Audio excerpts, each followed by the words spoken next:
Merci pour votre fidélité et bienvenue dans votre émission Basketball Découverte, qui est une émission consacrée au basket et particulièrement à la découverte de jeunes talents montants qui évoluent ici au Sénégal et dans le diaspora. Aujourd'hui, nous allons à la découverte de Fatou Aïssatou Cissé. Elle a 21 ans, mesure 1m90, elle joue au poste de 4 et 5.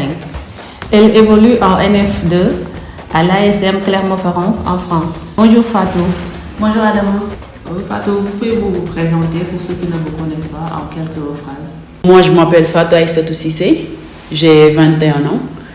Je joue actuellement à l'équipe de l'ASM Basket en France, en NF2. Et où est-ce que vous avez commencé le basket? Moi, je peux dire que je n'ai pas commencé le basket très jeune comme Nitinou qui a défini.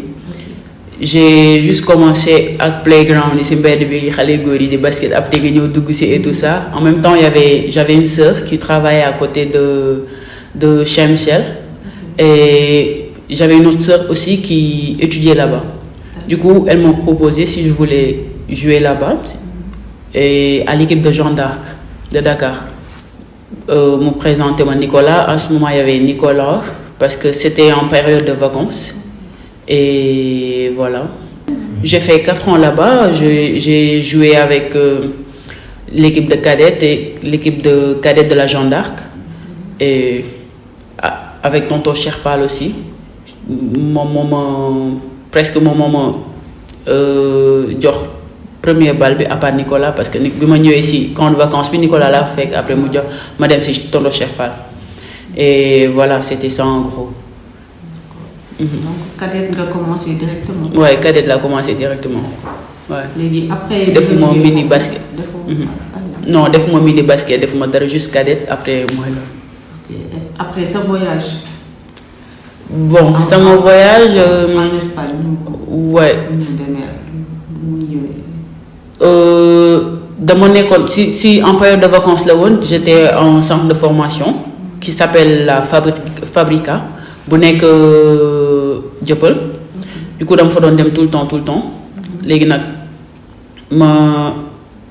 am ben instant ñom ay visiteurs yo xamantene dañu ñëw pour recruter ay joueurs et tout. Je suis allée pour voir.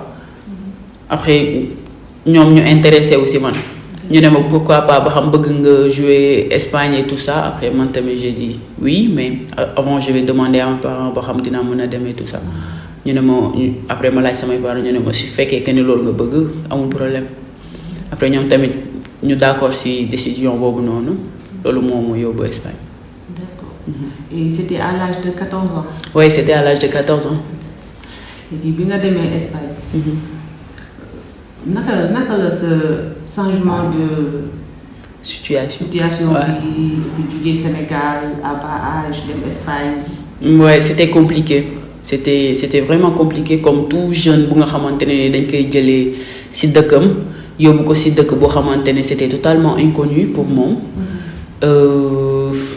Déjà man xawma won langue bi parce que là-bas il parlait catalan té man je pensais que buma démé rek damay wax espagnol.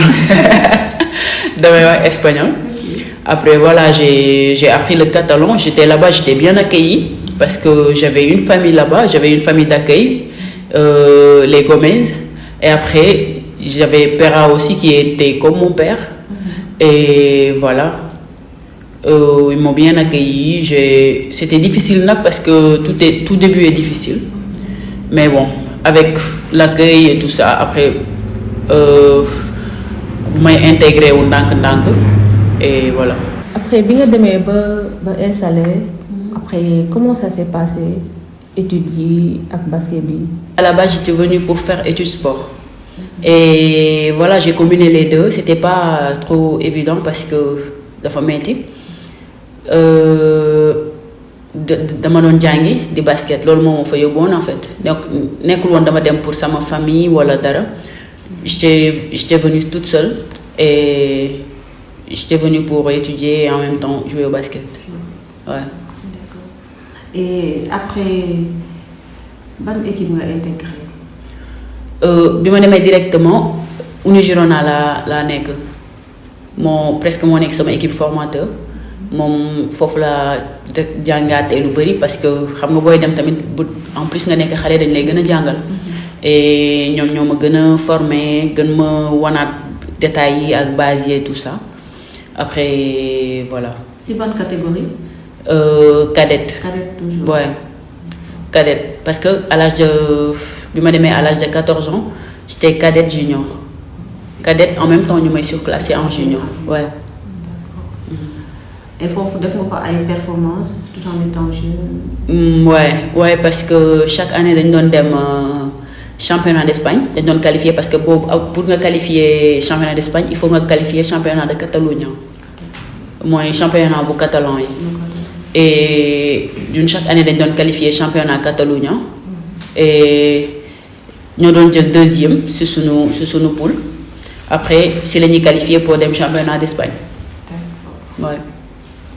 Bon foofu joué nga fa ba ban catégorie? Girona joué naa fa ba senior. Ouais senior en Ligue 2. Ligue 2. Ouais Liga 2. Liga 2 après ma dem après dañ ma doon surclassé en même temps may dem ci pro yi. Ouais dañ ma doon surclassé alors que j'avais 18 ans dañ ma doon surclassé may dem ci pro yi et tout ça. Je crois que c'était à l'âge de quand j'étais junior laa commencé dem ci pro yi. Ouais ñu may surclassé may dem ci pro yi. léegi après da nga quitté foofu. Ouais après ma dem ma quitté Girona bi ma quitté Girona je suis allée en Barcelone. En Saneria de Bezos. Saneria beneen équipe la boo xamante ne en même temps si la fekkante foofu ak Maïmouna Diarra. Ouais et elle était trop bien elle m'a bien accueilli et tout ça et foofu laa terminé saison boobu noonu. Et tout se passait bien? Ouais, tout se passait bien. Du coup, tout se passait bien jusqu'à ce que le Covid arrive. Parce que ben instant, c'était bien quoi. Mais dañu dem ba benn moment, Covid bi ñëw yàq lépp. On n'a pas pu finir l'année. Ouais, c'était très difficile. 2019? Ouais, 2019, 2020. 2020. Ouais. Et Covid bi ñëw arrêté lépp. Du coup, année boobu moom c'était perdu. C'était perdu. Et vous avez fait combien d'années là-bas? Moi, j'ai juste fait une année là-bas. Une année. Ouais, une année. Et après, je suis allée en Valencia. Cibe Valencia, je suis allée à Castellón de la Plana. Castellón de la Plana, mon équipe, beneen équipe boo xamante ne nii Cibe Valencia la nekk mais kii lay joué aussi Ligue 2. Ligue 2. Ouais. Toujours ñoom ñoo lay gis. Ouais. Ce jeune leen nga intéressé leen. Ouais, exactement. Exactement. ñoom ñooy ñëw gis la après ñoom dañuy contacter sa agent et tout après voilà. D'accord. yow buñ la liñ lay proposer bu fekkee que ne arrangé na la nga dem bu fekkee arrangé wu la aussi nga toog. Ouais. Après Barcelone ban équipe nga évolué waat en Espagne su fekkee am na. Après Barcelone mooy bu ma la wax Castellón de la Plana. Après Castellón de la Plana dama dem directement Almeria. Almeria, on a fait une bonne temporada, championnat. Ouais. Et voilà, c'était l'année passée. Bob l'année qui est Almeria. Et voilà. Maintenant, Dani restait toujours sur ce parcours en Espagne. Bon, sans que nous n'y voir, mais trophée il faut gagner. Avec médaille il faut am distinction personnelle. So si vous n'êtes comme ça nous. Bon, en Girona, on est allé, chaque année on est allé en championnat d'Espagne. Et tout le temps, on est genre soit en quart de finale, soit en demi-finale. Et on a gagné la deuxième place en championnat d'Espagne. En quelle année? C'était mon dernière année de junior. C'était en 2019, je crois. 2019, ouais. Et voilà, on a gagné la deuxième place parce qu'il y avait Estudiantes moment ñu gagné en finale parce que dem nañ ba finale mais on n'a pas pu gagner la finale, on a gagné la deuxième place. Ouais. Et du coup sama match yëpp yi ma doon def man maa doon nekk meilleure rebondeuse et tout ça. En Almeria aussi on a été l'année passée on a été premier de sunu poule ñoo jëloon premier et après ñu dem playoff. Et par chance, par malchance, je vais dire, on n'a pas pu aller en Ligue Challenge parce que Ligue 2 là, après Ligue Challenge, après Ligue Pro. Ouais. On n'a pas pu aller en Ligue Pro parce que voilà, genre on n'a pas pu finir le match. Ouais. Maintenant, vous évoluez en France, à Clermont-Ferrand. Ouais. Nous aussi. Expliquez-nous comment ça se passe là-bas. En Clermont-Ferrand, bon, j'avais fait comme 5 ans, 6 ans en Espagne. Et j'avais juste le besoin de changer un peu. Genre le changement, un peu de changement. Ouais.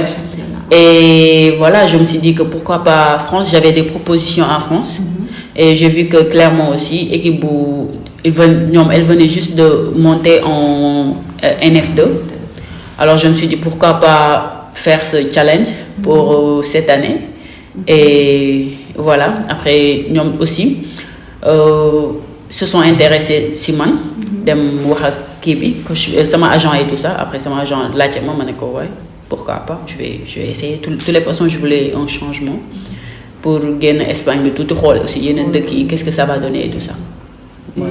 Léegi ban différence moo am entre ñaari championnat yi Espagne France? Bon, je dirais pas que ni am na différence bu bëri, mais quand même am na différence parce que waa France dañuy daw rek. Foo nga taxaw. dañuy daw rek. Mais bon, am na niveau aussi. Am na niveau ñaari équipe ñaari ligue yëpp am na niveau. C'est en vrai ça se ressemble un peu dafa nduroo parce que ñi jógee Espagne ñu si bëri bu ñu ñëwee Ligue 2 la ñuy jouer. C'est un peu similaire. Ouais. D'accord. Bi nga demee foofu aussi tout s'est passé. C'était pas trop compliqué tamit intégration bi. Par contre mon premier match bi c'était pas trop ça. Mais après deuxième match et tout ça, j'ai commencé à retrouver ça appui. J'ai commencé à xamanté bu baax parce que sur terrain il faut nga xamanté joueurs et tout ça pour am lecture de jeu et tout ça. Et voilà, ça avec le temps ça finit par venir et tout. Et moi lolo. Et en ce moment fan ngeen tollu ci sen championnat? En ce moment on joue je crois notre 9e match de championnat. Ouais. En classement, on est en 7e place. 7e place. Ouais. On a vu que récemment, vous avez marqué des points. Lors des matchs, on a vu 19 points, 13 points. Et si vous pouvez revenir sur ça, nous expliquer sur les performances. Ouais, comme le mot avec le temps, on a retrouvé son appui et tout ça. Et voilà, le match où on a fait 19 points, c'était avec Carmou. Et voilà, j'étais présent au niveau défensif, j'étais présent au niveau attaque. Et voilà. Et match où il y avait un match où on a fait 13 points et 2 matchs où on a fait 13 points et un match où on a fait 10 points et tout. Mais ça va, ça paye les prix parce que là-bas c'est pas trop évident parce qu'on se lève à 7h du matin pour aller en gym et nous entraîner les matins aussi. Et après les prix, ça paye les prix. Ouais. Avec le froid aussi. Ouais, avec le froid. Ouais, avec le très froid. Est-ce que vous pouvez ñëwaat ci préparation match yi ci routine bi quoi. Ñu koy dundee fële et tout. Bon, après lépp day commencer parce que c'est psychologique en fait. Psychologiquement tu dois être prête. Psychologiquement war nga pare xam ne yow mi que ne voilà li tax nga dem fa li la fa yóbbu. Parce que doo xëy si suba ba teel du lundi au vendredi di entraîner 2 fois ou 3 fois par jour. Et après nga jour de match après da ngay préparer psychologiquement xam ne que ni voilà après nga préparer aussi sa alimentation bañ a def comme ñenn ñi di lekk après loo xamante ne daf lay sonal. Et voilà, après nga chill ku nekk nit yu nekk nag ak nu ñuy préparer seen match parce que c'est différent, ça dépend de la personne aussi. Mentalement tu dois être prête, physiquement tu dois être prête. Et après moi lolo et parfois dañuy def scouting avant match où on le fait la veille. Et voilà. Et comment ça se passe? Bon, moi personnellement, damay nelaw ba normal. Et après, genre, je fais des fois sama kii nu mu tuddati sax ndekki añ reer ça dépend de l'heure aussi. ak ça dépend si on joue à la maison ou bien dañuy génn. Ouais. Et voilà après soo defaree ba pare boo lekkee ba pare nga jël sieste def relaxé wu toog bu la neexee aussi la veille nga defal sa bain de glace nga xamante ne ni tu seras plus relax si niveau temps ki li nga liggéeyoon yëpp si week-end bi si semaine bi day wàcc et voilà après nga focus nga xamante ne ni li moo la tax a jóg ouais. mën nga ñëw ci ñun bon meilleur conseil boo xam ne conseillé nañ la ko ci basket et que foo mënti nekk da nga koy am en tête. bi ma nekkee Espagne genre ki ma lay wax naan que ni sama papa la daf may wax ne que ni match boo mënti am na mel ne comme si c'est la dernière fois nga jouer match fais comme si tu jouais ton dernier match. Ouais, tu dois mettre tout.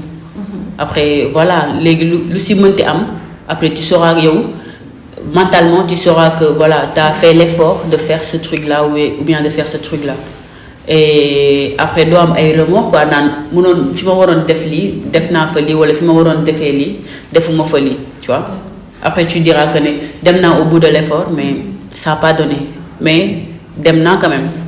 Ouais. Exactement. mën nga ñëw ci benn souvenir bu la gën a marqué ci sa parcours. Ouais. Bon, en championnat d'Espagne, j'étais en finale et il y avait les parents de tous les joueuses. Okay. Mais il n'y avait pas mes parents. Ah. Et c'était triste. Oui, j'imagine. Ouais. Mon souvenir est triste. Ouais. Bon, ça va. Mais géré nga ko. Ouais, géré naa ko parce que après boo paree yeneen parents yi dañ lay accueillir dañ lay kottu. yow tu te sens à l'aise, tu te sens chez toi. Voilà. Et ça comble un peu. Ouais. Ça comble un peu le vide. léegi nag ñu ñëw ci championnat Sénégal. yaa ngi koy suivre. oui maa ngi suivre. waaw léegi nag nga wax ñu ci noo ko gisee wax ñu ci say xalaat. Bon championnat Sénégal maa ngi koy suivre parce que fii laa jógee si joué naa championnat Sénégal avant may dem. Et voilà parfois dañuy dugal match yi par internet après may xool yenn kii et am nañu ay joueuses yu baax aussi am nañu ay joueuses yu excellentes yoo xamante ne ni voilà ñoo ngi def seen championnat et tout et ça le fait. Ok ban mooy sa équipe amoo boo ci supporté. Bon moi puisque j'ai à la presque jàngee basket et j'aime bien la Jeanne d'Arc parce que bu jouer ak keneen Jeanne d'Arc lay fa. C'est normal. léegi équipe nationale. mos nañ la woo. Équipe nationale non mosaguñ ma contacter non mosuñu ma contacter. mais yaa ngi kay. waaw comme toute jeune oui comme jeune yëpp ak nit tamit loo génn bu fekkee que ne jouer pour sa patrie wala jouer pour sa dëkk dafa neex. jouer pour ñi nga xamante ne ni ñoo la bëgg ñu taxaw di la seetaan dafa genre plaisir boobu noonu je crois que ñëpp ko bëgg. comme tout patriote. et yàlla baax na. yàlla baax na incha allah. léegi Fatou. jeunes yi nekk fii di basket di jàng. yow ban conseil nga leen di jox en tant que sœur. En tant que sœur en tant que quelqu'un qui a vécu l'expérience man damay naan sax tollaguma foo xamante ne ni peut-être mën naa leen jox ay conseils mais le peu que j'ai vécu que ñu bañ a bàyyi seen jàng ñu bañ a parce que man ba tey man maa ngi jàng j'ai fait ma formation en commerce international et ñu bañ a bàyyi seen jàng parce que sport surtout ñun suñu culture nga xamante ne ni dañuy teel a sëy à bas âge mën nga bàyyi sport bi dem sëy wala même bu fekkee que ne conditions yi réunirul mën nga bàyyi di def lii mën nga bàyyi di def lii looy def rek mën nga ko cumuler ak jàng bi parce que secours là en fait secours là en plus même bu dul sax pour am xaalis wala dara après si bopp après dalay jàppale intelligence bi et je conseille à sama rakk yi ñi nga xamante ne ni voilà ñoo ngi jël yoon bi ñu cumuler sport bi ak étude bi parce que voilà c'est important, c'est très important. À l'avenir, j'aimerais bien finir mes études parce que j'aime bien tout ce qui est transport, logistique, commerce international, aller-retour et tout ça, et voyager et tout. J'aime bien voyager et je voudrais bien faire ça. Je vous remercie pour l'opportunité et voilà, je remercie aussi tous les gens qui ont participé à mon carrière parce que c'était pas évident à bas âge.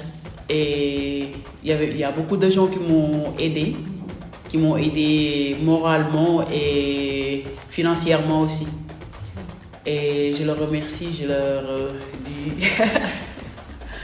Bon, c'était ça. Merci beaucoup.